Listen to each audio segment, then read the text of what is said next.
3 taon. 3 mahabang taon ang lumipas mula sa araw na iyon, ang araw kung kailan ang malupit na truck ay kumuha kay Sarah, ang pinakamamahal na asawa ni Ricardo, ilang buwan lamang pagkatapos ng kanilang kasal. Sa kanyang isipan, si Sarah ay mananatiling nagniningning tulad ng isang bulaklak, may ngiting puno ng saya at mga mata na kumikislap sa pag-ibig. Ngunit ngayon, ang lahat ay naging mga alaala ng sakit, mga slow motion na eksena ng isang kaligayahan na naglaho. Si Patricia, ang nagdulot ng aksidente, ay patuloy na malaya mula sa batas. Hindi maunawaan ni Ricardo kung bakit ang katarungan ay napakabulag. Bakit ang taong dapat na nahulog ay hindi siya. Ang sakit ng pagkawala at galit ay nag-aapoy sa kanyang puso, ginawang ibang tao siya, malamig at puno ng plano. At sa muling pagkakataon, ang tadhana ay tila naglaro sa kanya. Si Micaela, ang kapatid na babae ni Patricia, ay nagpakita sa kanyang kumpanya, nag-a-apply para sa isang posisyon bilang empleyado. Tiningnan ni Ricardo ang batang babae, sinubukang hanapin ang pagkakahawig sa kanyang kapatid na nagdulot ng trahedya, ngunit walang silbi. Si Micaela ay may magandang ngiti, puno ng kasiyahan, nakabaligtaran ng Patricia, na kanyang iniisip na isang demonyo na nakasuot ng anyong tao. Sa isang pagkakataon, hindi sinasadyang nabanggit ni Micaela na si Patricia ay nagtatrabaho bilang babysitter. Ang apoy ng galit na matagal nang natutulog ay biglang sumiklab sa puso ni Ricardo. Ito na ang pagkakataon na kanyang hinihintay. Gagawin niyang bayaran ni Patricia ang mga pagkakamali na kanyang ginawa, at mararanasan niya ang sakit ng pagkawala na kanyang dinanas. Sa unang araw ni Micaela sa trabaho, nagkunwari si Ricardo na naghahanap siya ng isang masigasig na babysitter para sa kanyang kapatid na si Nona, na paralitiko dahil sa isang aksidente noong bata. Itinanim niya sa isipan ni Micaela na ito ay isang pagkakataon upang makilala ang kanyang boss at patunayan ang kanyang halaga. Si Micaela, na inosente at puno ng sigla, ay agad na tumawag kay Patricia. Ate Pat, mayroon akong napakagandang pagkakataon para sa iyo. Ang boss ko ay naghahanap ng babysitter para sa kanyang kapatid, mataas ang sahod at maganda ang benepisyo. Ngunit sa kabilang linya, tahasang tumanggi si Patricia. Micaela, ayaw kong makisangkot sa mga mayayamang iyon. Gusto ko lamang ng tahimik na buhay. Nabigla si Micaela, hindi alam kung paano sasabihin ito sa kanyang boss. Si Ricardo, na may misteryosong ngiti, ay nagmungkahi na dalhin siya ni Micaela sa bahay ni Patricia. Huwag mag-alala, hayaan mong ako ang makipag-usap sa kanya. Si Patricia, na kamakailan lamang ay natanggal sa trabaho dahil sa isang hindi pagkakaintindihan, at ngayon ay hinaharang ng 2 estranghero, ay labis na pagod at nadidismaya. Nang dalhin siya ni Micaela, nagpakita siya ng hindi pagkagusto. Bakit kayo nandito? Sinabi ko na sa inyo na wala akong interes. Si Ricardo ay maginoo, ngunit ang kanyang mga mata ay kasing talam ng kutsilyo. Nagkunwari siyang nag-aalala nang makita ang sugat sa kamay ni Patricia. Nasaktan ka ba? Hayaan mong tingnan ko. Malamig na itinulak ni Patricia ang kanyang kamay. Hindi kailangan. Umalis ka para makuha ko ang band-aid. Lumiko siya, sinusubukang itago ang kanyang pagkabahala. Sa tingin ko, dapat kang umuwi. Ang pagpunta mo dito nang hindi ka inimbitahan ay hindi na angkop. Hindi nagpatinag si Ricardo. Kinuha niya ang litrato ni Nona, isang magandang batang may malungkot na mga mata. Pakiusap, tulungan mo ako. Kailangan ng kapatid ko ang isang masigasig na tagapag-alaga tulad mo. Sa hindi sinasadyang pagkakataon, nahawakan ni Ricardo ang kamay ni Patricia. Napasigaw siya, agad na inalis ang kanyang kamay at humarap sa kanyang kapatid. Micaela, anong ginagawa mo? Sinamantala ni Ricardo ang pagkakataon upang batikyusin ang maliit na kusina ni Patricia. Sa ganitong kondisyon, paano mo maalagan ang kapatid ko? Kung tatanggapin mo ang trabaho, papalitan ko kayo ng isang bagong bahay, mas maluwang at comfortable. Tumingin si Patricia sa kanyang kapatid, puno ng kawalang magawa. Alam niyang palaging nangangarap si Micaela ng mas magandang buhay. Ngunit ang presyo ay tila masyadong mataas.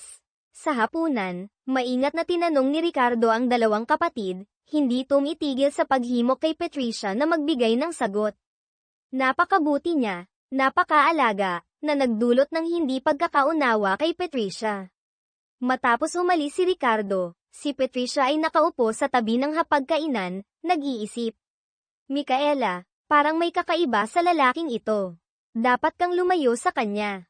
Kinabukasan, si Micaela ay pinagtangkaan ng isang inggit-erong katrabaho na nagdulot sa kanya ng pinsala. Si Ricardo ay dumating na parang isang tagapagligtas, nag-alok na ihatid siya pauwi. Si Micaela, nais ipakita ang kanyang lakas sa katrabaho, ay agad na pumayag. Ngunit pagdating nila sa bahay, hinarang sila ng isang grupo ng mga tulisan. Sa kabutihang palad, dahil kay Ricardo, nagawa nilang mapaalis ang mga ito. Si Ricardo ay nagtamo ng bahagyang pinsala. Si Patricia ay nag-aalala habang nilalagyan ng bendahe ang sugat ni Ricardo. Tumingin siya sa kanya, ang mga mata ay puno ng damdamin. Hindi na kayo makakapagpatuloy dito. Lumipat na kayo sa isang mas ligtas na lugar. Hayaan mong tulungan kita sa lahat ng bagay. Sa daan pa uwi, si Ricardo ay ngumiti ng masama. Ang lahat ay nangyayari ayon sa kanyang plano. Unti-unti ay nahuhulog sa bitag si Patricia. Sa mga susunod na araw, patuloy na bumibisita si Ricardo upang hikayatin si Patricia. Ngunit sa halip na makumbinsi, lalo siyang naging mapaghinala. Ilang oras bago iyon, sinundan siya ng kanyang dating kasintahan, na nagdulot ng hindi pagkakaintindihan sa asawa nito at nagresulta sa kanyang pagkakawala ng trabaho. Alam ito ni Ricardo, ngunit hindi siya tumulong. Gayunpaman, si Patricia ay patuloy na tumatanggi sa alok ni Ricardo. Ayaw niyang mangutang sa kanya ng kahit ano. Sinabi ni Ricardo na marahil ay pagod na siya at maaari nilang pag-usapan ito sa ibang araw, at nag-alok na ihatid siya pauwi. Nang tumayo si Patricia upang umalis, bigla siyang nakaramdam ng sakit sa ulo at muntik nang mawalan ng malay. Agad siyang nahawakan ni Ricardo at mahinahong nagmungkahi na huwag siyang magpuyat, hayaan siyang ihatid siya pauwi. Pagdating sa bahay ni Patricia, maingat na inalagaan siya ni Ricardo, nagluto ng tsaa, at naglagay ng basang tuwalya sa kanyang noo. Pati na rin, sinamantala niya ang pagkakataon upang hawakan ang kanyang kamay at haplasin ang kanyang buhok. Si Patricia ay naguguluhan, sinisikap na itulak siya palayo. Anong ginagawa mo? Huwag kang ganyan. Sa tamang pagkakataon, dumating si Micaela at nasaksihan ang eksenang iyon. Napatigil siya, ang mga mata ay puno ng pagkabigo. Nais niyang umalis, ngunit tinawag siya ng kanyang kapatid. Micaela, nagkakamali ka. Hindi ito katulad ng iniisip mo. Nang makita ni Ricardo na bumalik na si Micaela, siya ay nakaramdam ng kapanatagan at umalis, hindi nakalimutang ipaalala kay Patricia. Huwag kalimutan ang nangyari kanina. Tumingin si Patricia sa mukha ng kanyang kapatid, alam niyang nagkamali ito. Nang umalis si Ricardo, dumating ang may-ari ng bahay upang humingi ng upa. Si Patricia ay umiyak dahil sa kanyang kawalang kakayahan, nawalan ng trabaho at nagdulot ng problema sa kanyang kapatid.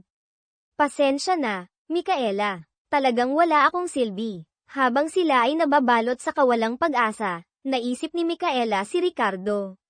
Baka pwede tayong humingi ng tulong sa kanya, ate. Sa wakas, inayos ni Ricardo ang paglipat nina Patricia at Micaela sa isang apartment sa kanyang mataas na gusali. Si Micaela ay masayang nag-iikot sa paligid, hindi may tatago ang kanyang kasiyahan.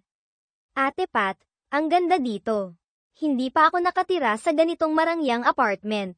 Nais sanang bayaran ni Patricia ang upa. Ngunit sinabi ni Ricardo na ibibigay niya ang apartment na ito sa kanya, sa isang kondisyon na nakasaad sa kontrata. Sa kasalukuyan, ang apartment na ito ay nagkakahalaga ng 50 na milyong piso. Kung makakatulong ka sa kapatid ko na makalakad, ibibigay ko ang bahay na ito sa iyo. Agad na nagmadali si Micaela na hikayatin ang kanyang kapatid na pumayag. Ate Pat, anong hinihintay mo?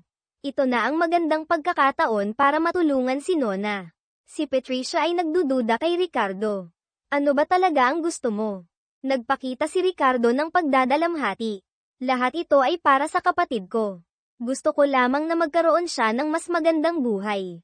Pagkatapos ay umalis siya, iniwan si Patricia sa kanyang mga pagdududa at pag-aalala. Kinabukasan, sa opisina, Nagpakita si Ricardo ng interes sa kalagayan ng dalawang kapatid. Alam niya na si Patricia ay walang trabaho at ginagamit ito upang lapitan siya. Dumating si Ricardo sa apartment ni na Patricia, may dalang bulaklak at regalo. Si Patricia ay labis na nagulat at naisa nang paalisin siya dahil sa kanyang itsura. "Bakit ka nandito? Ayaw ko nang istorbohin ka." Pumasok si Ricardo at tinanong siya kung ano ang kailangan niya. "Siguradong hindi ka lang dito para magbigay ng bulaklak, di ba?" tanong ni Patricia, puno ng pangungutya. Sinabi ni Ricardo na labis siyang nag-aalala dahil sa pagkawala ng trabaho ni Patricia, at kahapon ay mukhang hindi siya maayos, kaya't hindi siya mapanatag na nag-iisa siya. Naramdaman ni Patricia ang emosyon sa mga salitang ito. Nang siya ay tumayo upang umalis, sinubukan ni Patricia na samahan siya ngunit pinigilan siya ni Ricardo. "Tandaan mo, hindi ko papayagan ang sino man na mang-api sa iyo." Pagkatapos ay umalis siya, iniwan si Patricia na may nag-aalab na puso. Tinawag ni Patricia si Ricardo at sinabi na ayaw niyang istorbohin siya muli, at tinanong kung totoo bang kailangan niya ng tulong para sa kanyang kapatid. "Ayaw kong samantalahin ka. Kung talagang kailangan mo ng tagapag-alaga para sa iyong kapatid, pupunta ako upang makilala siya." Nang marinig ito ni Ricardo, siya ay labis na natuwa at agad siyang niyakap. "Pumayag ka na. Alam ko, mabait kang tao." Lahat ng mga pangyayari ay nagaganap ayon sa plano ni Ricardo. Sinamantala niya ang pagkakataon at hinayla si Patricia palayo. Sa daan pa uwi, tumawag siya sa kanyang pamilya upang ipaalam na may isang mahalagang bisita na darating.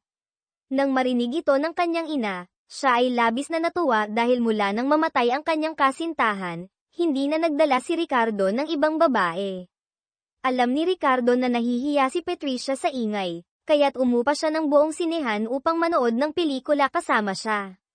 Niyayakap niya ang dalaga at ngumiti, isang ngiti ng isang lobo na natagpuan ang kanyang biktima. Nalaman na si Patricia ay sinundan ng kanyang dating kasintahan, at nang malaman ito ng asawa ng lalaki, siya ay pinagsalitaan at pinagsakluban ng suntok. Nakita ni Ricardo ang lahat, ngunit nanatili lamang siyang nakatayo sa tabi, hindi tumulong. Nais niyang samantalahin si Patricia, kaya't nagpunta siya upang aliwin siya sa kanyang pinakamahihirap na sandali.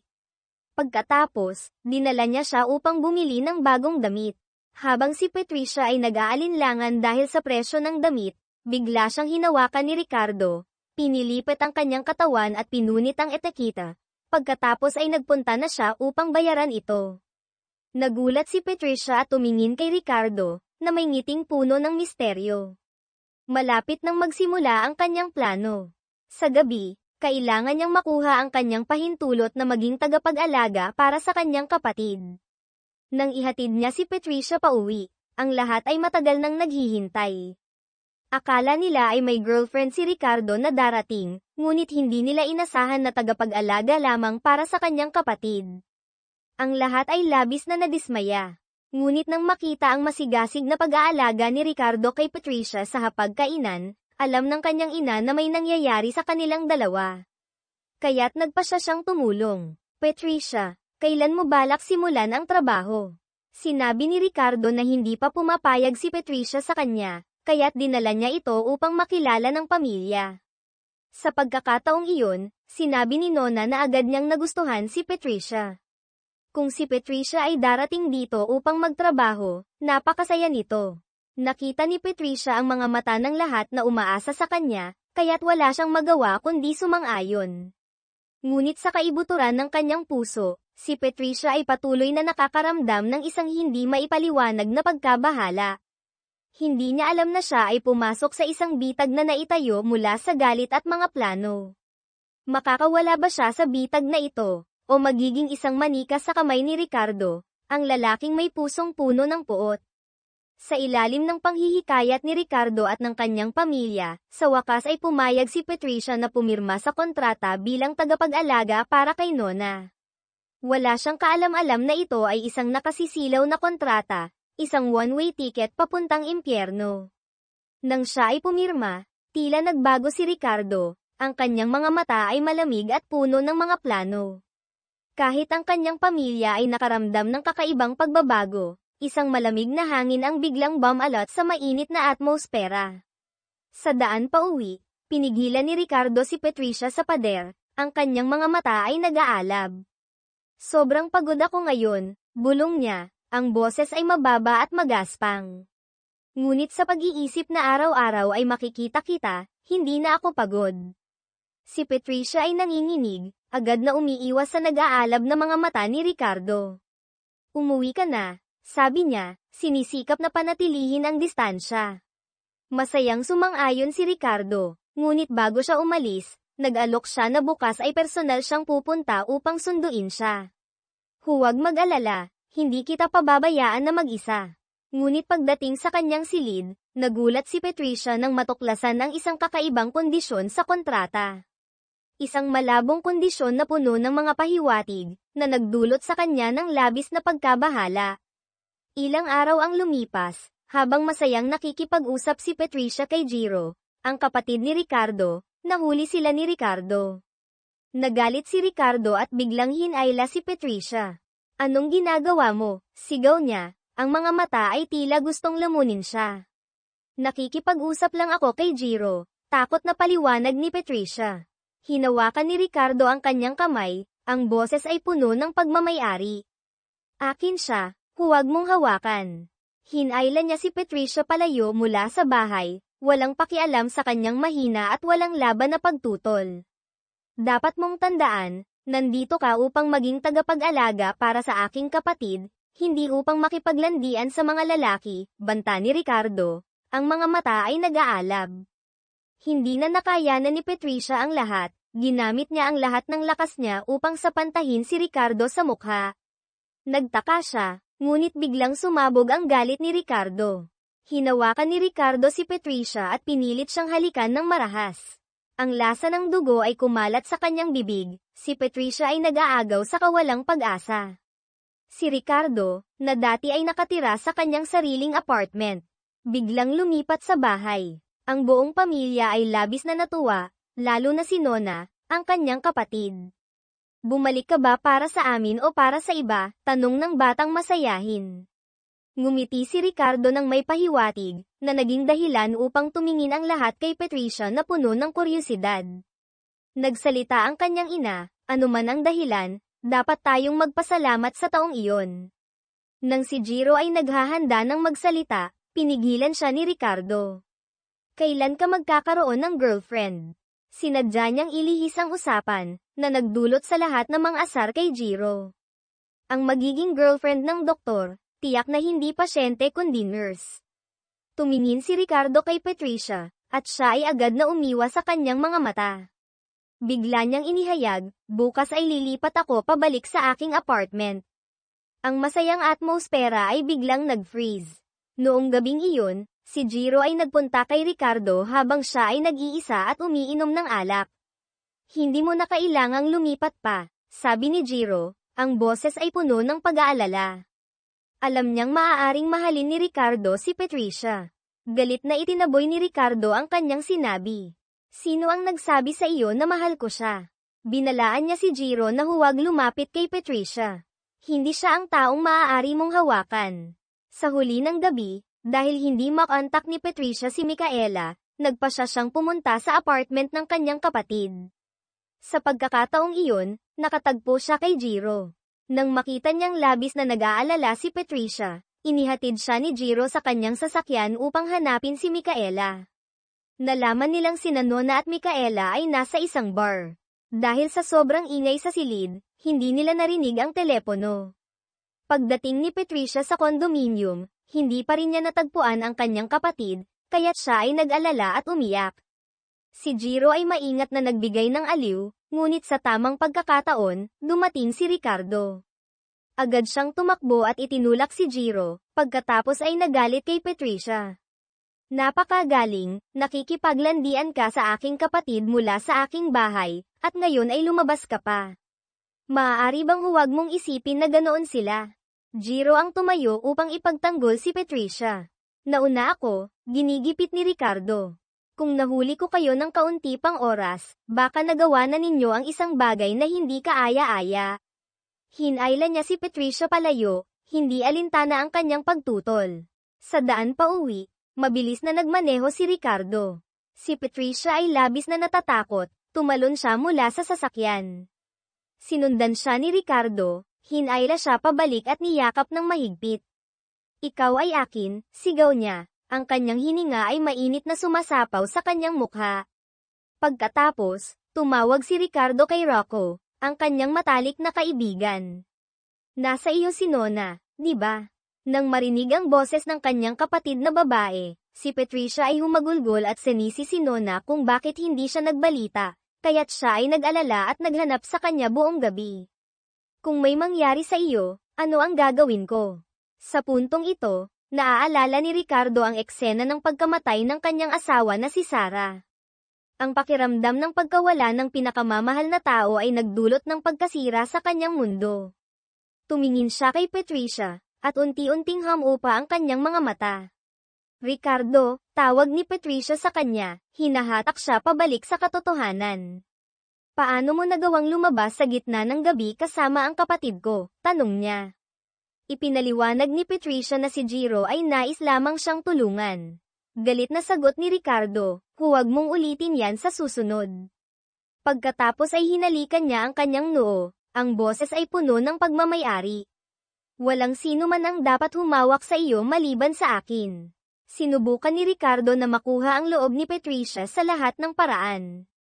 Kahit na siya ay maingat sa kanya, sa ilalim ng matinding pag-atake na ito, unti-unti siyang nahulog sa bitag. Simula nang dumating si Patricia sa bahay, nagkaroon ng mga nakakagulat na pagbabago kay Ricardo. Dati siyang nakatira sa isang apartment, ngunit bigla siyang lumipat pabalik sa bahay. Dati siyang abala sa trabaho, ngunit ngayon ay umuuwi siya sa tamang oras upang mapasaya si Patricia. Siya rin ay nagluto sa kusina. Alam niyang maingat si Patricia sa kanya, kaya't nagkunwari siyang mahina at binanggit ang kanyang yumaong asawa upang makuha ang simpatsya nito. Nang makita ni Patricia na niyayakap ni Nona ang kanyang kapatid habang nag-aaral maglakad, agad siyang tumakbo upang tumulong. Nang marinig ang pagtanggi ni Patricia, nagbanta siya, "Gusto mo bang ako ang humawak kay Nona o ikaw?" Ngunit sa kaibuturan ng kanyang puso, si Ricardo ay puno pa rin ng galit. Sa gabing iyon, umiinom siya ng alak mag-isa, at hindi tumitigil ang kanyang isipan sa mga masayang alaala kasama si Sarah. Pagkatapos, siya ay umuwi sa silid tulugan at nakita si Patricia na mahimbing na natutulog. Tinanong siya kung umiinom siya ng alak, at hinawakan ang kanyang noo, ngunit itinulak siya ni Ricardo. Nahiya si Patricia at nais na umalis, ngunit hinayla siya ni Ricardo pabalik at itinulak sa silid tulugan. "Ang bango mo," bulong niya, at nagsimula siyang halikan. Nanghihinayang si Patricia, ginamit ang lahat ng lakas upang itulak siya palayo, at sinampal siya sa mukha.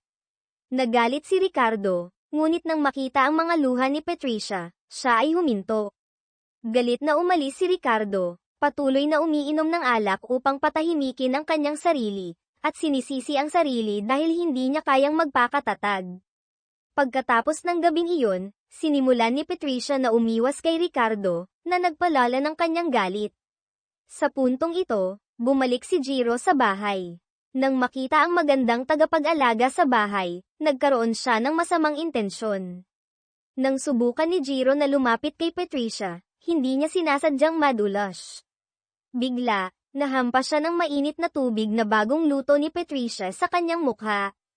Hindi siya nagalit, kundi naghanap ng kapatid na lalaki. Sinisisi siya na hindi sinabi na may magandang tagapag-alaga sa bahay. Ang parehong mga kapatid na lalaki na may simpatsya kay Patricia ay labis na nakainis kay Ricardo. Nagpasya siyang hindi na maging maawain sa kanya. Noong araw na iyon, sama-samang nagpunta ang pamilya sa pagdiriwang ng sinulog. Napansin ng ina ni Ricardo na hindi maganda ang mukha ni Patricia, kaya't pinakiusapan si Ricardo na dalhin siya upang magpahinga.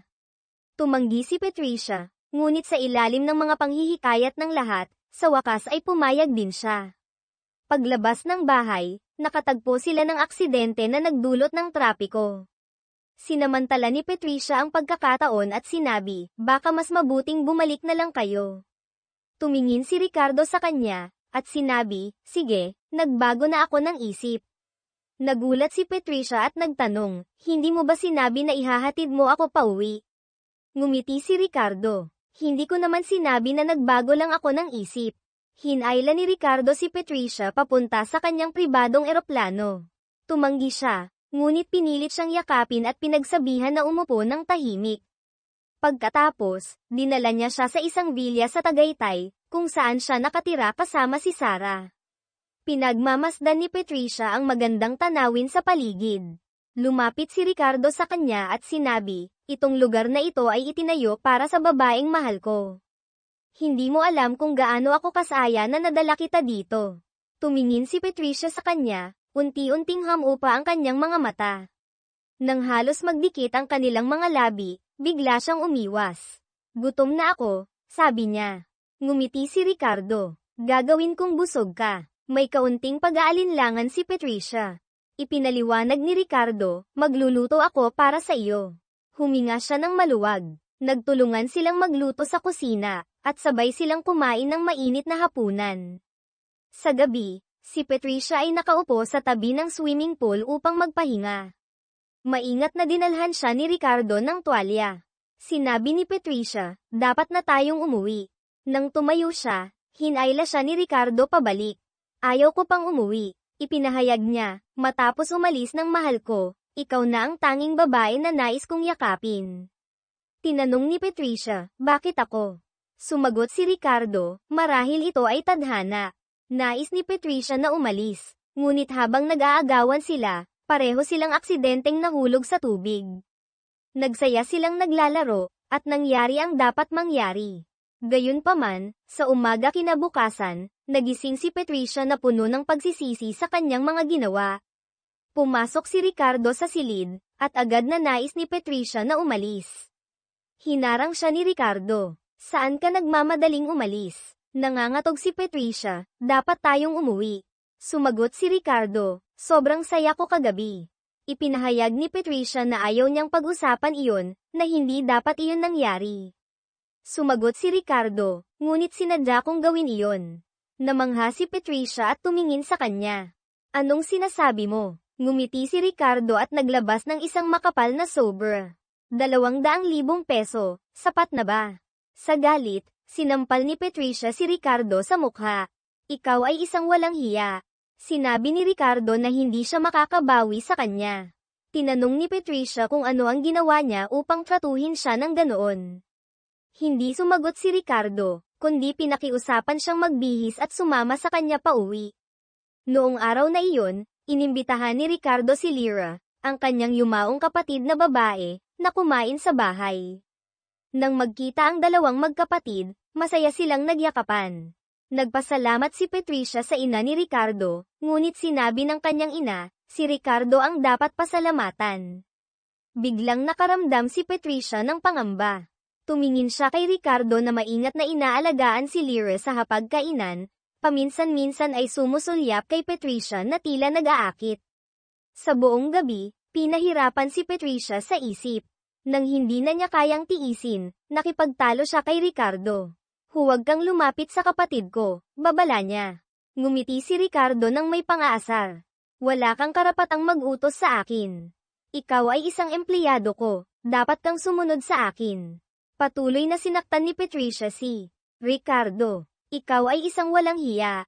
Ano ang ginawa ko sa iyo para tratuhin mo ako ng ganito? Ngunit hindi rin komportable si Ricardo.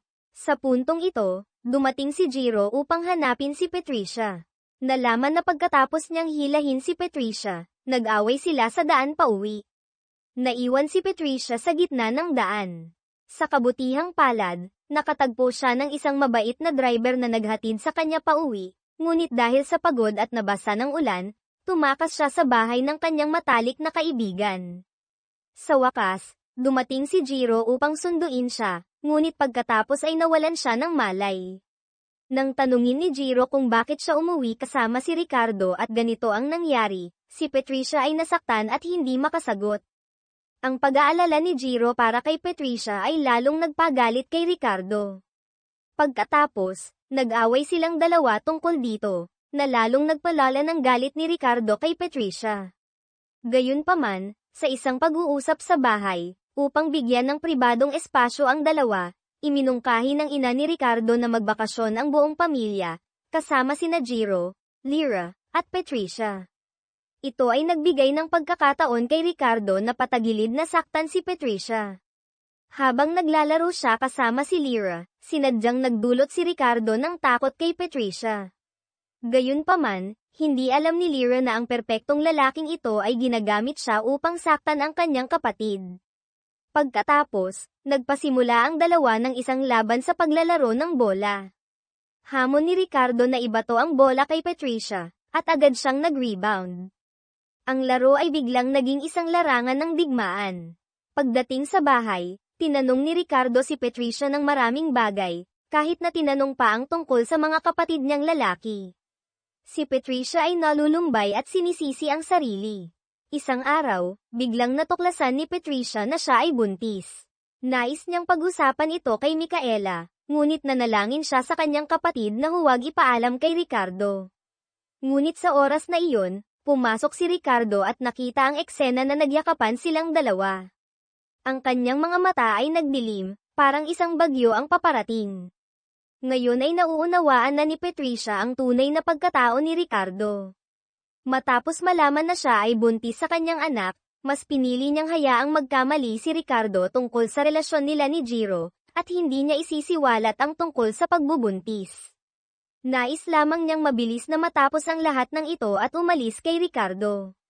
Ngunit sa kasamaang palad, nakatagpo siya ng Lisa, Lyra, ang batang babae na kamukha ng kanyang yumaong asawa. Ngayon, walang pakundangan na dinala ni Ricardo si Lyra pauwi, na nagdulot ng pagkabigla sa buong pamilya. Sa hapunan, nagsimulang ipakita ni Ricardo ang espesyal na pag-aalaga kay Lyra. Hindi na nakatiis si Nona, at galit na itinapon ang kutsara sa mesa. Pinagsabihan siya ng ina ni Ricardo na huwag maging bastos, at agad na humiling si Nona sa mga katulong na tawagin si Patricia upang kumain. Ngunit pinigilan siya ng kanyang ina, na nagsabing ayaw niyang istorbohin si Patricia sa kanyang pahinga. Nang makita ang kanyang kapatid na pinagtanggol si Patricia, umungal si Ricardo at nag-utos sa mga katulong na tawagin siya agad. Sa sandaling iyon, lumitaw si Patricia sa pintuan ng silid kainan. Tinanong niya si Ricardo kung may kailangan siyang iparating. Mabilis na inimbitahan ni Nona si Patricia na umupo sa tabi niya, na nagdulot ng napaka-awkward na atmosfera sa silid. Sinubukan ng ina ni Ricardo na kalmayan ang sitwasyon, sinimulan niyang ipakilala si Patricia kay Lyra, sinabing siya ay bahagi ng kanilang pamilya. Narinig ito ni Ricardo at hindi natuwa, sumagot siya, huwag masyadong pahalagahan siya. Si Patricia ay isa lamang sa mga katulong na inupahan ko. Nagalit ang ina ni Ricardo, huwag kang masyadong bastos. Nang makita ni Ricardo ang tensyon, agad siyang nagsalita upang pigilin ang alitan sa pagitan ng kanyang ina at kapatid. Ang buong hapunan ay naganap sa ilalim ng hindi komportableng at awkward na sitwasyon. Si Lyra, na may mabait na anyo, ay nakapansin din ng kakaibang sitwasyon sa pagitan ni Ricardo at Patricia. Nang umuwi na sila, sinadyang nagdagdag si Lyra ng langis sa apoy, na nagsabing, mukhang gusto ng kapatid mo si Patricia. Dapat mong bantayan ang iyong asal sa kanya. Pagkarinig ni Ricardo, ang kanyang mukha ay nagdilim. Nais niyang ihatid si Lyra pauwi, ngunit sa kaibuturan, siya ay sabik na naghihintay ng isang magandang palabas. Sa sandaling pumasok si Patricia sa silid tulugan, natuklasan niyang naroon na si Ricardo. Pinasok niya siya at itinulak siya sa kama, pagkatapos ay sinimulang pagtawanan. Sino sa tingin mo ang sarili mo? Akala mo ba mahal kita? Nakiusap si Patricia kay Ricardo na hayaang umalis siya. Tumingin si Ricardo kay Patricia na may komplikadong tingin, hindi makapagsalita. Binalaan niya siya na huwag makipag-ugnayan sa ibang mga lalaki. Binigyang diin niya na wala siyang selos, kundi nagagalit lamang siya. Pagkatapos, umalis siya ng galit, iniwan si Patricia na nag-iisa. Sa luha, gayunpaman, kinabukasan, nagbayad si Ricardo para sa kanyang mga brutal na kilos. Sa umaga, naamoy niya ang amoy ng pagkain at agad na nakaramdam ng pagkasuka, at nagsimula siyang samuka ng walang humpay. Natakot ang buong pamilya sa kanya. Ang kakaiba, Bigla siyang nahilig sa maasim na pagkain. Ang mga katulong ay nagulat at ikinwento ito sa lahat. Sinabi ni Nona na hindi kumakain ng maasim ang kanyang kapatid. Ang mga katulong ay nagbunyag na siya ay madalas na sumusuka sa mga nakaraang araw. Sa kanilang bayan, tanging mga babae lamang ang nagbubuntis ang may ganitong mga sintomas. Agad na tumanggi ang ina ni Ricardo, na nagsasabing hindi siya babae, kaya huwag magbiro. Ang mga katulong ay nahihiyang nagsabi na kung ang mga lalaki ay nakakaranas ng ganitong sitwasyon, maaaring sila ay nagbubuntis para sa kanilang asawa. Nang marinig ito ni Patricia, siya ay nainip. Si Nona, natatakot na magkamali ang kanyang kapatid, ay nagmadaling ipaliwanag na hindi gagalaw ang kanyang kapatid sa ibang babae, ngunit hindi niya alam na sa tiyan ni Patricia ay nagdadala siya ng anak ni Ricardo. Pagkatapos, nang makita si Ricardo na nahihirapan sa pagduduwal, sa simula ay nagpakita siya ng pagkainis, ngunit kalaunan ay humingi siya ng tulong sa kanya na patagilid. Ito ang kauna-unahang pagkakataon na nagkaroon sila ng mapayapang sandali sa tabi ng isa't isa.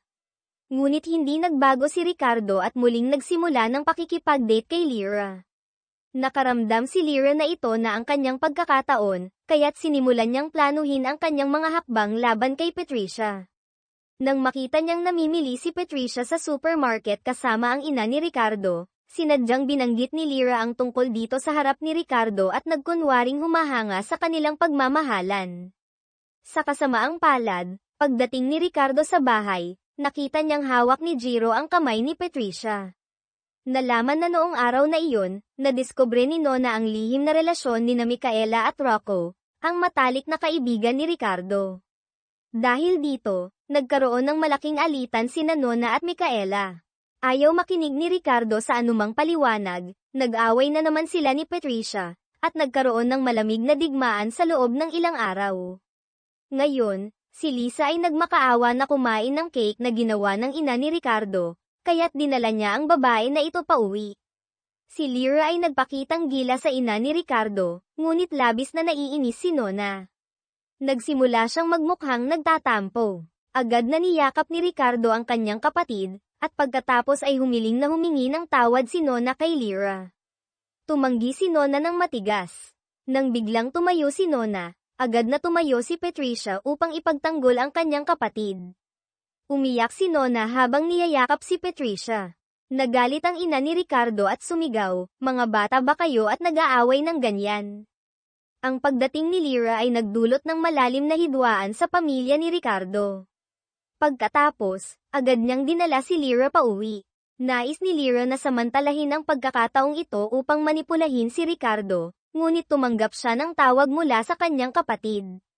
Ang kasintahan ni Nona na nasa ibang bansa ay malapit nang umuwi, at nais nilang magbigay ng sorpresa sa pamilya sa araw ng kanilang kasal. Ngayon, oras na para kay Patricia na umalis sa pamilya ni Ricardo.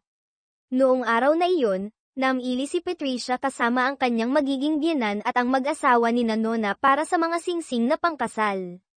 Nang makita ang kanilang saya, labis na naantig si Patricia. Hinabol siya ni Ricardo at iminungkahi na magpakasal sila sa isang pekeng kasal upang pilitin si Ricardo na magsisi, ngunit tumanggi si Patricia. Sabi niya na hindi siya mahal ni Ricardo.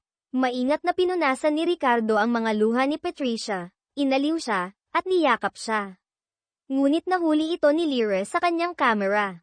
Ipinadala niya ang video kay Ricardo, na nagpalala sa hidwaan sa pagitan nilang dalawa. Nang umuwi si Patricia, biglang lumapit si Ricardo at hinayla siya. Sinubukan niyang kumawala, ngunit mahigpit siyang niyakap ni Ricardo mula sa likuran.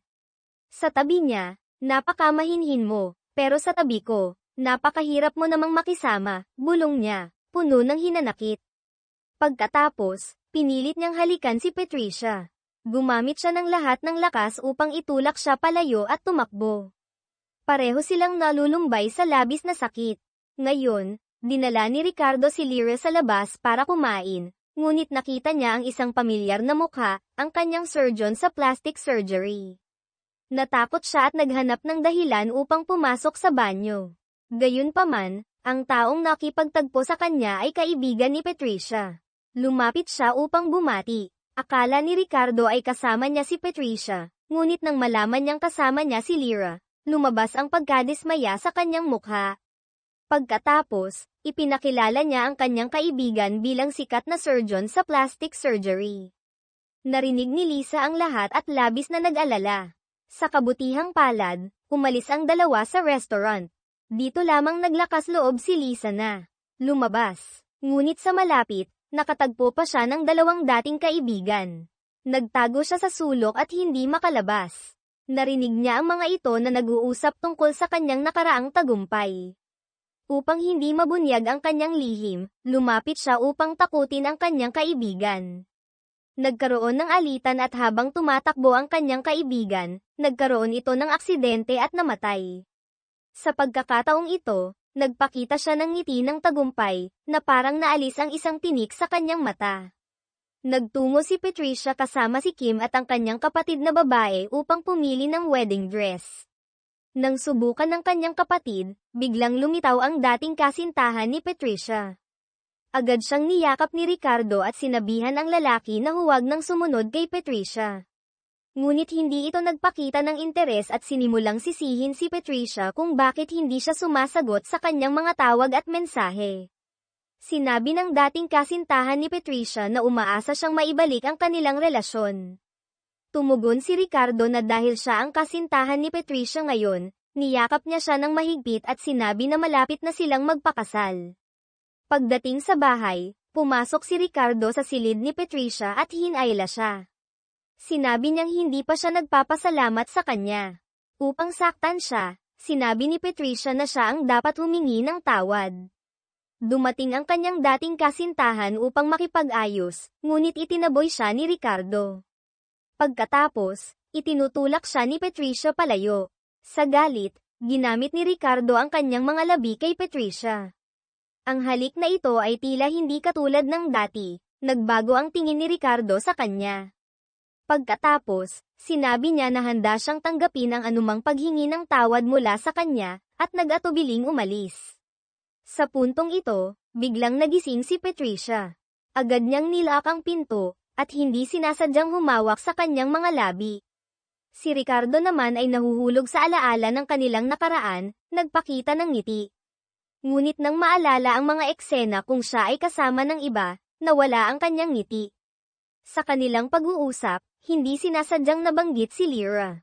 Narinig ng sekretarya ang paghanga sa kagandahan ni Lisa, at agad na sinabi ng kaibigan ni Patricia na hindi niya alam kung ilang beses na itong sumailalim sa operasyon. Ang sekretarya na palaging humahanga kay Ricardo ay nagpasya na ilantad ang tunay na pagkatao ni Lyra. Pumunta siya sa clinic ng plastic surgery at lihim na kinuha ang medical record ni Lyra. Pagkatapos, sinimulan niyang takutin si Lyra na umalis kay Ricardo, ngunit sa gitna ng kanilang alitan, hindi sinasadyang nahulog siya. Nang dumating si Patricia upang hanapin si Nona, nakita niyang natatakot si Lyra at agad na tumawag ng tulong. Mabilis na nag-imbestiga ang mga pulis at sinabi nilang malapit na nilang matukoy kung ito ay aksidente o pagpapakamatay. Nangako si Ricardo na makikipagtulungan siya sa kanila, na nagdulot ng labis na pag-aalala kay Lyra na nasa tabi. Pagkatapos, dinala nila si Patricia. Nakita ni Patricia si Lyra at nakaramdam ng kaunting hindi pagkakaunawaan. Alam ni Ricardo na natakot si Patricia noong nakaraang gabi, kaya't mas maingat ang kanyang pakikipag-usap sa kanya. Ngunit sa daan pa uwi, muling nagpasiklab si Lyra, sinadyang hinawakan ang kamay ni Ricardo at nagkunwaring malambing. Agad na tumingin si Ricardo kay Patricia na nakaupo sa likuran, kaya't binitiwan niya ang kamay ni Lyra. Medyo naiinis si Lyra, ngunit patuloy pa rin sa kanyang palabas. Napilitan si Ricardo na makipagtulungan, ngunit ang kanyang tingin ay nanatiling nakatuon kay Patricia. Sa wakas, dumating sila sa bahay ni Lisa, ngunit hindi siya makaalis at sinabing pagod na pagod siya. Wala nang ibang magagawa si Lyra kundi halikan si Ricardo bilang pamamaalam, na nagdulot ng hindi komportableng sitwasyon para kay Patricia at Ricardo. Pagkatapos, hiniling pa niyang halikan siya. Wala nang ibang magagawa si Ricardo kundi sumunod. Naghintay si Ricardo na umalis si Lyra bago biglang huminto ng sasakyan at sinabi, "Umupo ka sa harap." Hindi pinansin ni Patricia ang sinabi niya. Nang makita ni Ricardo na bababa siya, Agad siyang umakyat sa harap, ngunit binuksan ni Ricardo ang likurang bintana at humiga.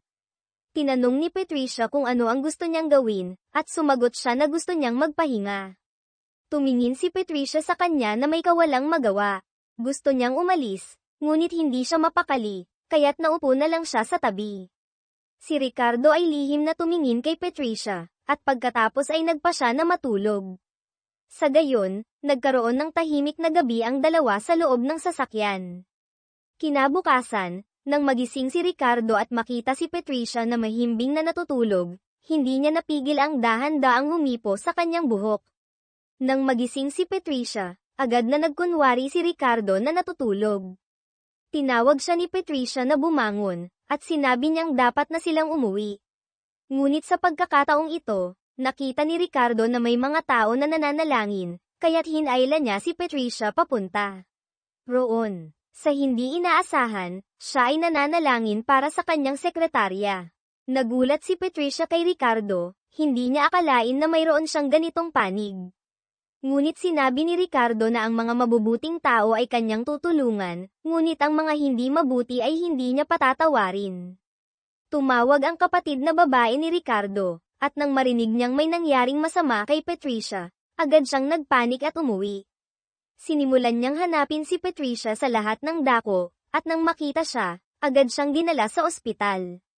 Medyo nag-aalala si Patricia. Iniisip na baka alam na ni Ricardo ang tungkol sa kanyang pagbubuntis, kaya tinanong niya ito kung bakit siya dinala sa ospital. Sa puntong iyon, dumating ang kanyang kapatid na babae, at nagtataka si Patricia kung ano ang nangyayari. Nang makita ni Ricardo ang ekspresyon ni Patricia, nalaman niyang naloko siya ng kanyang kapatid, kaya't medyo nahihiya siyang tumingin kay Patricia at sinabi, "Huwag nang ulitin yan, hindi ito nakakatuwa." Naupo si Ricardo mag-isa sa malaking sala. Ang malambot na dilaw na ilaw ay hindi sapat upang mawala ang dilim na bumabalot sa kanyang kaluluwa. Ang mga alaala ng pag-aalala at pag-aalaga na ibinigay niya kay Patricia sa mga nakaraang araw ay patuloy na umiikot sa kanyang isipan, na nagdudulot sa kanya ng labis na sakit na tanggapin ang katotohanan na siya ay umiibig sa kanya. Sinubukan niyang itanggi ang damdaming ito, sinasabi sa sarili na lahat ay dahil lamang sa awa, pagkabahala, o simpleng kalungkutan matapos ang mga nawalang pagkakataon. Sa puntong ito, pumasok si Patricia sa sala. Ang kanyang mga mata ay mahinahon ngunit may taglay na malalim na kalungkutan. Agad na nagpakita si Ricardo ng pagkainis, sinusubukang itago ang kanyang pagkalito at pagkabahala. "Bakit ka nandito?" tanong niya na may galit. "Gusto ko lang na huwag kang magalit kay Nona," mahinahon na sagot ni Patricia. Alam kong nais lamang niyang subukin ang iyong puso, gusto niyang makita kung talagang nagmamalasakit ka sa kanya. Ngumiti si Ricardo na may pang-aasar. "Ibig bang sabihin, ang panlilinlang ng kapatid ko sa akin ay dahil sa iyo?" Agad na umiling si Patricia, ang kanyang boses ay puno ng sinseridad. "Wala akong kaalaman tungkol dito. Nandito ako para sana ay hindi ka na magalit sa kanya. Nag-aalala lamang siya para sa iyo." Tumayo si Ricardo nang bigla, ang kanyang mga mata ay malamig na nakatingin kay Patricia. "Huwag mong isipin na bumalik ako ng mabilis dahil sa iyo. Isa ka lamang katulong, huwag kang magka-ilusyon." Pagkatapos ay malamig siyang umalis, iniiwan si Patricia na nag-iisa sa sala, nalulumbay at nagdadalamhati. Samantala, si Lyra ay labis na nagalit at nag-aalala. Hindi niya akalain na ang kanyang mga aksyon ay nagdulot ng pagdududa kay Nona. Sa hindi inaasahan, nakita ni Nona ang mga dokumento ng plastic surgery sa drawer ng sekretarya na si Kim, at nagduda siya na ang biglaang pag-alis ng sekretarya ay may kaugnayan dito. Nagpa siya si Nona na makipagpunyagi kasama ang kanyang matalik na kaibigan upang kumpirmahin kung ang babae sa mga dokumento ay si Lyra. Ngunit hindi maaring ibulgar ng doktor ng plastic surgery ang impormasyon ng kanilang mga kliyente. Napilitan si Nona na makipagtulungan sa pulisya, ipinaliwanag ang kanyang mga pagdududa at umaasang makakapag-imbestiga sila sa katotohanan. Nagsimulang magbigay ng pressure si Lyra kay Ricardo, humihiling na magpakasal sila agad.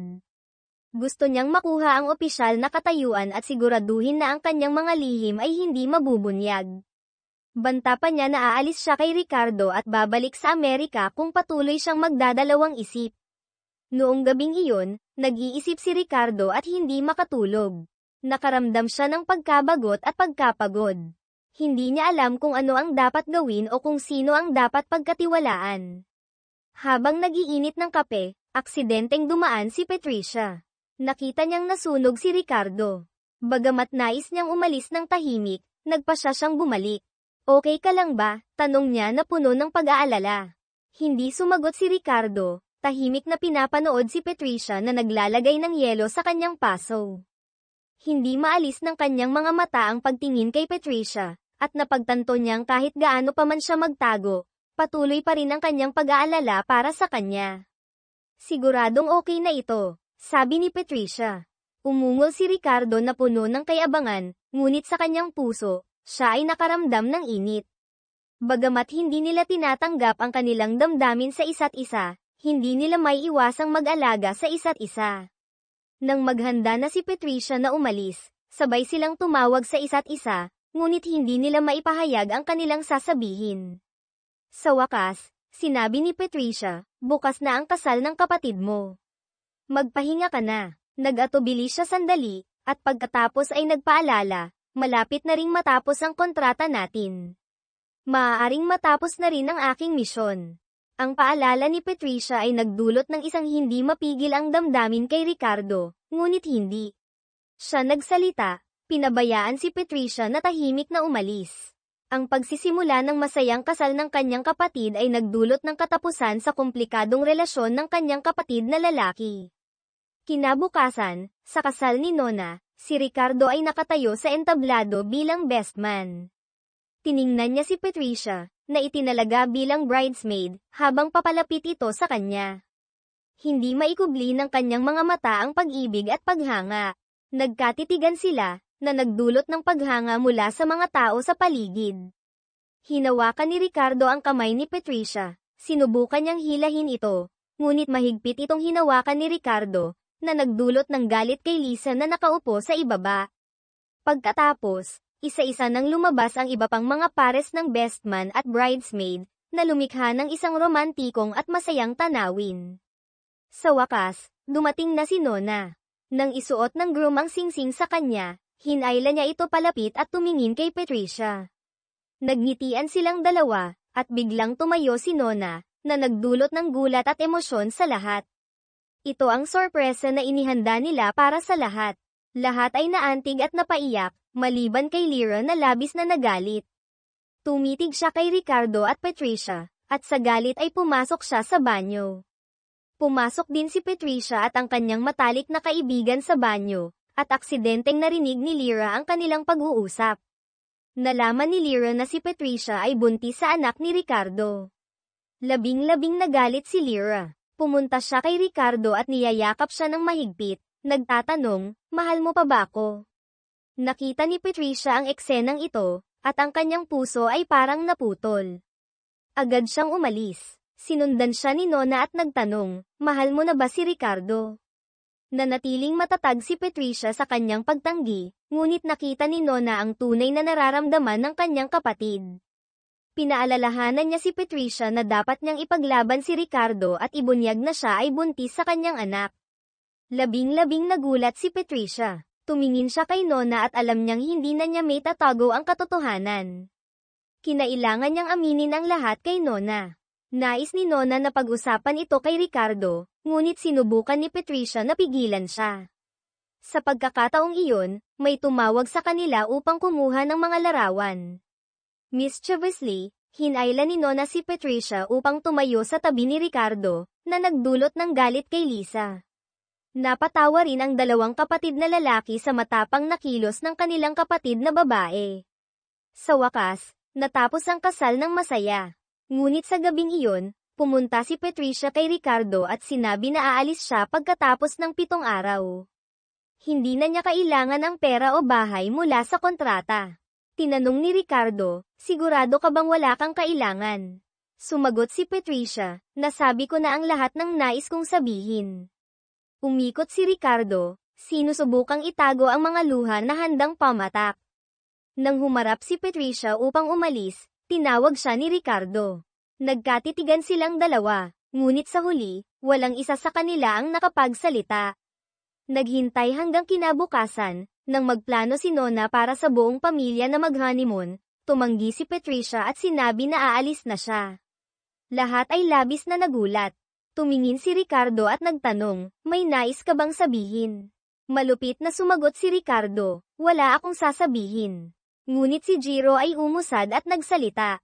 Sinabi niyang may mahalagang balita siyang nais ipahayag.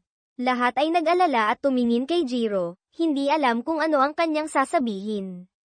Kasal na ako, sabi ni Jiro, ang kanyang mga mata ay puno ng kaligayahan.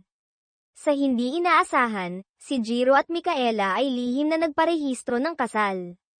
Hinawakan ni Jiro ang kamay ni Micaela at ipinakilala siya sa lahat. Ang buong pamilya ay nagulat, lalo na ang ina ni Ricardo. Nagalit siya at sinabi, nauna na kitang pinagsabihan. Sumagot si Jiro, may sarili akong isip. Sana huwag kayong magalit. Tumingin si Ricardo at Patricia sa isa't isa, puno ng magkahalong damdamin. Ngunit hindi matanggap ni Patricia ang pangyayaring ito. Nagalit siya at tumakbo palabas. Sa tulong ng kanyang matalik na kaibigan, sa wakas ay tinanggap niya ang katotohanan. Pagkatapos, habang wala si Ricardo sa bahay, nagpaalam siya sa lahat at nagpa siya ng umalis. Hindi matanggap ni Ricardo ang pag-alis ni Patricia. Alam niyang mahal na niya ito, ngunit huli na para siya ay pigilin. Noong araw na iyon, dinala ni Ricardo si Patricia sa paliparan. Ngunit habang nasa banyo si Patricia, biglang lumitaw si Lyra at kinidnap siya. Nang umalis sila sa paliparan, aksidenteng nakita ni Jiro at agad na humabol. Si Ricardo naman ay nasa daan papuntang paliparan, dahil natanggap niya ang tawag mula kay Nona, na nagsabing nakumpirma ng pulisya na si Lyra ang pumatay sa sekretarya na si Kim. Sinubukan ni Patricia na makatakas mula kay Lyra. Siya ay nagwawala at sumisigaw, umaasang may makakarinig at tutulong sa kanya. Ngunit hindi niya alam na si Ricardo ay naguguluhan din sa kanyang mga damdamin. Hindi niya may kakaila na ang kanyang puso ay tumibok para kay Patricia, ngunit ang pag-amin ng pag-ibig na iyon ay katumbas ng paglabag sa kanyang pangako kay Sarah, ang yumaong asawa. Nakaramdam siya ng pagkakasala, pagkalito, at pagkaligaw. Ang pag-ibig at puot, ang nakaraan at kasalukuyan, lahat ay naguguluhan sa kanya, na nagdudulot sa kanya ng pagdududa kung ano ang dapat gawin. Ang lalaking dati ay malakas, malamig, at laging may kontrol ay ngayon naging mahina at naliligaw sa harap ng mga bagong damdamin na hindi niya maunawaan. Hindi niya alam kung paano haharapin si Patricia, ang kanyang pamilya, at higit sa lahat, ang kanyang sarili. Nagsimula si Ricardo na lihim na alagaan si Patricia. Ngunit sinubukan niyang itago ito sa pamamagitan ng malamig at walang pakialam na mukha. Nag-aalala siya para sa kalusugan nito, para sa sanggol sa kanyang sinapupunan, ngunit hindi siya makapagpahayag. Nakatayo lamang siya mula sa malayo, pinapanood ang bawat galaw at ngiti ni Patricia, at sinisisi ang sarili sa pagiging mahina. Noong gabing iyon, habang nag-iisa si Ricardo sa kanyang study, narinig niya ang mga hakbang na mahinahon. Pumasok si Patricia, ang kanyang mukha ay puno ng pag-aalala. Hindi ka ba natutulog? Tanong niya, ang boses ay puno ng malasakit. Nagtataka si Ricardo, sinisikap na panatilihin ang distansya. Bakit ka nandito? Nag-atubili si Patricia sandali at sinabi, nakita kong hindi ka masaya, kaya't nais kong malaman kung may kailangan ka. Tumingin si Ricardo sa mga mata ni Patricia, nakita niya ang katapatan, pag-aalala, at kaunting pagkabigo. Naramdaman niyang parang natutunaw ang kanyang puso, ngunit ang kanyang isipan ay pumipigil sa kanya na lumapit. Wala akong kailangan, malamig na sagot niya. Bumalik ka na sa iyong kwarto. Tahimik na umalis si Patricia, iniiwan si Ricardo na nag-iisa sa kanyang mga pagdaramdam at pagsisisi.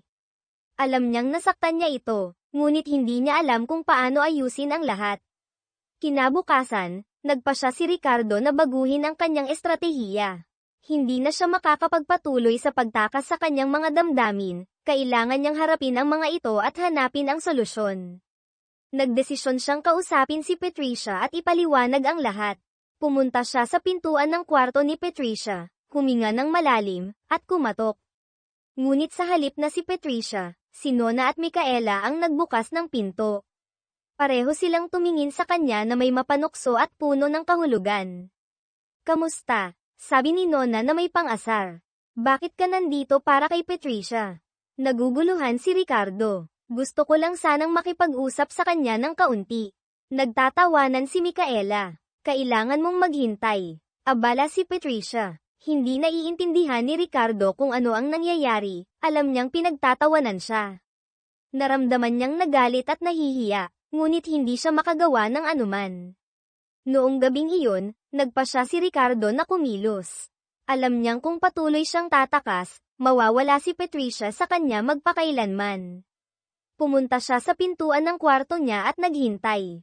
Nang lumabas si Patricia mula sa kwarto, agad siyang niyakap ni Ricardo. Ang boses ay puno ng pag-iyak, "Huwag mo akong gawing katatawanan." Pakiusap. Nagulat si Patricia at tumingin kay Ricardo, hindi naiintindihan kung ano ang nangyayari. "Anong ginagawa mo?" tanong niya. Ang boses ay puno ng pagkalito. Tinatakan ni Ricardo ang kanyang mga braso, ang boses ay puno ng sakit, "Parang pinaparusahan mo ako, di ba? Alam kong nagkamali ako. Patawarin mo ako." Itinulak ni Patricia si Ricardo, ang kanyang mga mata ay puno ng sakit. "Bakit hindi mo ako minahal noon? Bakit mo ako ginamo ng ganito?" Pagkatapos ay umiyak si Patricia ng malakas. Nais ni Ricardo na panasan ang kanyang mga luha, ngunit itinulak siya ni Patricia. Nilinggan ni Patricia ang kanyang likuran upang umalis, ngunit muling niyakap siya ni Ricardo mula sa likuran. "Hindi kita iiwan at ang anak mo," bulong niya. Ang boses ay puno ng pagsisisi. Galit na tiningnan ni Patricia si Ricardo. "Mahirap bang magsabi ng mahal kita?" Tahimik si Ricardo, hindi makasagot. Itinulak siya ni Patricia at pumasok sa kwarto, sinara ang pinto. Hindi nagbigay si Ricardo, umakyat siya sa kama at sinabi, "Nandito ako sa kwarto mo." Nawalan ng salita si Patricia. "Lumabas ka ngayon din." Pinaikot ni Ricardo ang kanyang kamay sa kama at sinabi, "Halika na, humiga ka sa tabi ko." Galit na sumagot si Patricia, "Lilipat ako sa ibang kwarto." Agad na tumakbo si Ricardo upang pigilan si Patricia. "Huwag kang umalis. Pakiusap." Itinulak siya ni Patricia, kaya't itinaas ni Ricardo ang kanyang mga kamay bilang tanda ng pagsuko. "Sige, ano man ang gusto mo, gagawin ko. Basta't patawarin mo ako." Malupit na sumagot si Patricia, "Kaya't lumabas ka na." Malungkot na umalis si Ricardo mula sa kwarto. Hindi niya akalain na ang paghingi ng tawad at pag-amin ng pag-ibig ay magiging ganito kahirap. Ngunit tila ang kapalaran ay nais pa ring magpatawa kay Ricardo. Paglabas niya mula sa kwarto ni Patricia, biglang umulan ng malakas. Walang dala si Ricardo na jacket, kaya't siya ay nanginginig sa harap ng pintuan ni Patricia. Basang-basa mula ulo hanggang paa. Ayaw niyang guluhin si Patricia, ngunit ayaw din niyang umalis. Nais niyang maging malapit sa kanya, protektahan siya, at ipakita sa kanya na talagang mahal siya. Kinabukasan, nagising si Ricardo na may mataas na lagnat. Nakatihaya siya sa kama, hindi makagalaw o makagawa ng kahit ano. Ngunit hindi nagpatinag sina Nona at Micaela. Determinado silang parusahan si Ricardo at pilitin siyang aminin ang kanyang nararamdaman para kay Patricia. Pati ang ina ni Ricardo ay nakisali sa plano. Pumunta siya sa tabi ng kama ng kanyang anak, mahinahong inaalagaan siya, ngunit hindi niya nakalimutan ang mga pagkakamali ng nakaraan. Noong hapon na iyon, bumisita si Patricia kay Ricardo. Akala niya ay nag-aalala siya para sa kanya, ngunit hindi niya alam na nagpunta si Patricia upang ipahayag ang isang nakakagulat na balita. Gusto ni Ginoong Ricardo na ipahayag ang magandang balita sa lahat ngayong gabi, sabi niya, ang boses ay puno ng kawalang emosyon. "Sa tingin ko, dapat mong malaman." Nang marinig ito, parang bumagsak ang puso ni Ricardo. Naramdaman niyang nawawalan siya ng pag-asa at kapangyarihan. Alam niyang nawala na si Patricia sa kanya magpakailanman. Tumingin si Patricia kay Ricardo na may komplikadong ekspresyon, at tahimik siyang umalis. Sa gabi, ang lahat ay nagtipon sa sala. Lumabas si Patricia kasama si Ginoong Ricardo, magkahawak ang kamay, puno ng ngiti at kaligayahan. Naupo si Ricardo mag-isa sa sulok ng silid, pinapanood si Patricia na puno ng sakit. Hindi siya makapaniwala na ikakasal siya sa ibang tao. Ang lahat ng miyembro ng pamilya ay bumabati kay Patricia at Ginoong Ricardo. Hindi nila alam na si Ricardo ay dumaranas ng isang impyerno. Tiningnan ni Nona at Micaela si Ricardo na may mapanukso at masayang tingin, nais nilang makita kung ano ang kanyang gagawin. Nang handa na si Patricia at Ginoong Ricardo na putulin ang cake, hindi na nakatiis si Ricardo. Tumakbo siya upang hadlangan sila, ang boses ay puno ng sakit, huwag. Pakiusap, huwag gawin yan. Tahimik na tumingin ang lahat sa silid kay Ricardo. Alam nilang dumating na ang mahalagang sandali. Tumingin si Ricardo kay Patricia, ang mga mata ay puno ng pagsisisi at pag-ibig. Lumuhad siya sa harap niya at sinabi, Patricia, pakiusap, patawarin mo ako. Dati, ako'y bulag sa galit, hindi ko nakita na mahal na kita mula pa noon. Mahal kita higit sa anumang bagay sa mundong ito. Pakiusap, bigyan mo ako ng pagkakataon na patunayan ang aking pag-ibig. Nang marinig ito, naluha si Patricia. Ang kanyang mga luha ay damaloy sa kanyang magandang mukha. Hawak ni Ricardo ang kamay ni Patricia at sinabi, mahal kita, Patricia. Mahal na mahal kita. Sumabog ang silid sa mga palakpakan at sigawan. Nagyakapan sina Nona at Micaela, matagumpay silang nakatulong kay Ricardo na aminin ang kanyang nararamdaman. Lumuhad si Patricia at niyakap si Ricardo, ang boses ay puno ng damdamin, mahal din kita, Ricardo. Mahal na mahal din kita. Nagpalitan sila ng isang mainit at puno ng pag-ibig na halik. Sa wakas, matapos ang lahat ng paghihirap at pagsubok, natagpuan nila ang tunay na kaligayahan. Pagkatapos ng gabing iyon, ang buhay ni Ricardo at Patricia ay ganap na nagbago. Nagpakasal sila at sabay na nagtayo ng isang masayang pamilya. Si Ricardo ay naging isang mahusay na asawa at ama. Mahal na mahal niya si Patricia at laging inuuna ang pamilya. Si Patricia naman ay tumugon sa pag-ibig ni Ricardo ng buong puso. Patawad niya sa mga pagkakamali ng nakaraan at sabay nilang itinayo ang isang maliwanag na hinaharap.